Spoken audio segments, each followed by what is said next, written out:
papa saya itu tidak ada tanggung jawab. Meninggalkan mama, sampai sekarang dia tidak datang untuk menjenguk, untuk melihat saya. Dan di benak saya bahwa papa saya itu ternyata bukan hanya tidak bertanggung jawab, tapi dia ingkar janji.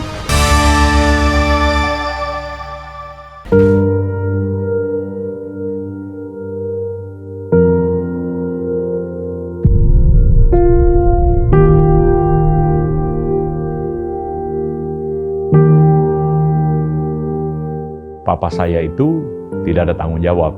Meninggalkan mama, sampai sekarang dia tidak datang untuk menjenguk, untuk melihat saya. Akhirnya saya besar, saya menyimpan satu sakit hati kepada papa saya.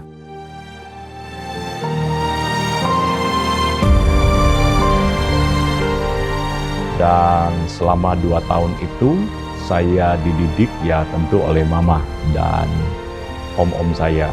Mereka memposisikan diri mungkin sebagai bapak ya, om-om saya. Tetapi yang saya lihat adalah mereka justru dengan kekerasan mendidik saya. Dan mama saya juga melakukan hal yang sama sebetulnya. Saya dihajar, saya dicambuk dengan sapu.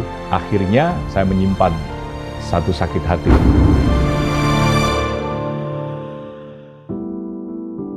Kebetulan waktu itu sudah SMA ya, tiba-tiba papa saya telepon. Dia menjanjikan mau sekolahkan saya, AIP waktu itu ya, Akademi Ilmu Pelayaran. Nanti papa yang bayar semuanya. Saya senang sih dengar begitu, oh ternyata papa masih perhatian sama saya. Saya nunggu sebulan, 3 bulan, tidak ada kabar. Dari situ saya mulai kecewa lagi, dan di benak saya bahwa papa saya itu ternyata bukan hanya tidak bertanggung jawab, tapi dia ingkar janji. Papa nggak usah peduli dengan Edison lagi. Papa nggak usah. Saya buat surat ya kepada papa saya. Saya bilang, papa tidak usah peduli dengan saya. Saya bisa sendiri, saya nggak ada apa-apa pun dari kecil. Saya biasa-biasa aja gitu.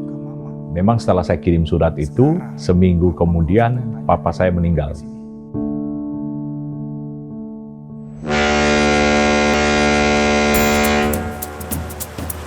Saya akhirnya bekerja sebagai pelaut dan punya teman-teman yang sama-sama pelaut ya. Setiap kali turun dari kapal, kita habiskan uangnya di situ.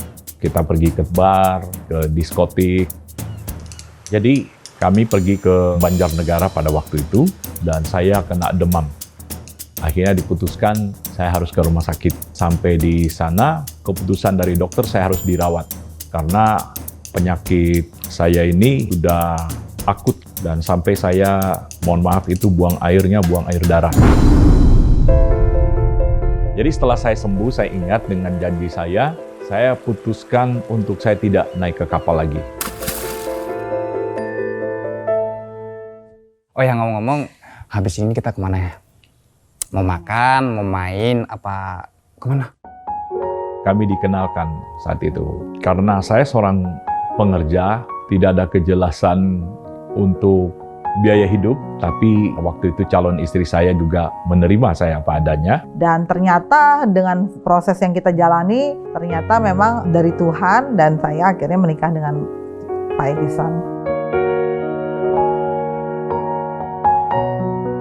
Setelah punya anak kan saya punya satu kepikiran, tekad bahwa saya nggak mau seperti apa yang kejadian saya alami, yaitu punya papa yang monster, yang tidak bertanggung jawab, dan saya harus jadi seorang papa yang baik, papa yang jadi teladan bagi anak-anak, papa yang mendidik dengan cara Tuhan tentunya. Oh sini, kamu lawan kamu, sini, masuk kamu. Dia orangnya sebetulnya aktif ya. Jadi mungkin karena cari perhatian ya, karena mamanya kan kerja gitu ya. Nah cari perhatiannya inilah mungkin yang kadang-kadang suka bikin orang, terutama papanya, ngejengkelin gitu. Pak, bukain Pak. Itu janji gak bakal nakal lagi. Pak, buka. Saya sempat pukul dia juga, karena dia nangis, bikin saya terganggu. Ya karena berpikir bahwa setiap nangis harus didisiplin, dan itu membuat sebetulnya bukan diam malah nangis, karena kan dia tidak tahu sebetulnya. Pengen berubah, pengen mengambil keputusan untuk nggak seperti ini, tapi nggak tahu gimana caranya. Suatu kali saya dengan teman-teman istri saya satu kantor waktu itu di acara. Tiba-tiba anak saya pukul orang lain dan saya marah, saya hajar dia. Dan dia bertahan dengan kebenarannya dia yang saya ajar. Dia bilang, saya mau disiplin teman saya gitu. Maksudnya dia mengungkapkan dengan masa kecilnya dia bagaimana didisiplin. Aduh, itu saya terpukul dan saya mulai sadar bahwa ini sesuatu yang keliru buat saya, cara mendidiknya. Saya menyadari bahwa ini sumbernya sebetulnya di dalam hati saya. Luka yang belum pulih benar. Dan saya melepaskan pengampunan kepada papa saya, dan saya menyadari itu ternyata ada juga luka yang saya lihat di mama saya, karena mama saya kan mendidik dengan cara yang keras juga.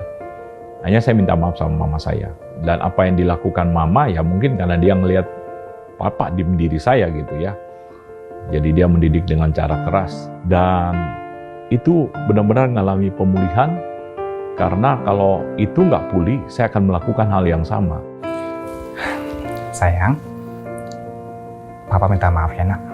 Papa udah salah, suka marah-marah sama kamu, suka kasar. Maaf ya nak. Papa kayak gitu, Papa cuma nggak mau kalau kamu punya luka yang sama kayak Papa yang dulu nak. Ya, Papa sayang kok sama kamu. Saya akhirnya buat pengakuan kepada anak saya, penyesalan, meminta maaf. Istri saya juga meminta maaf dan saya mengaku salah. Dan sejak itu, saya berkomitmen dengan mendidik tidak dengan kekerasan lagi sama anak saya. Ayat yang ada di kitab Lukas ya, kan di situ ditulis hati bapak-bapak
saya.